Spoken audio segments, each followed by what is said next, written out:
ইস্তেগফারের সাথে লেগে থাকতে পারলে 1 নাম্বার হচ্ছে বিপদে পড়লে আপনারে মুক্ত করে দিবে কে। 2 নাম্বার ওয়ামিন কুল্লি হাম্মিন ফারাজা, যে কোনো ধরনের টেনশন, হাইপার টেনশন থেকে বাঁচায় দিবে কে।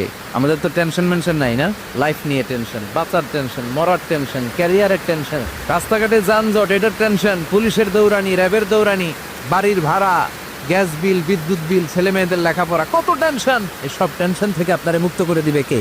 3 নম্বরে ওয়ারযুকহু মিন হাইসু লা ইয়াহতাসিব, এমন জায়গা থেকে আল্লাহ আপনার রিজিকের ব্যবস্থা করবে আপনি কল্পনাই করতে পারবেন না। সুবহানাল্লাহ পড়ে। 4 নম্বরে সবসময় ইস্তেগফার যদি পড়া হয় আল্লাহর কোনো আযাব ওই বান্দার উপরে আসে না।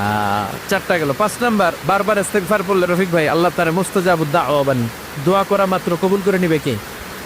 মুস্তাজাবুদ দাওয়া বুঝুন তো, মানে যিনি হাত তুলতে দেরি কবুল হতে দেরি হয় না। বারবার ইস্তেগফার পড়ে দেখেন যে আপনার দোয়া কেমনে কবুল হয়।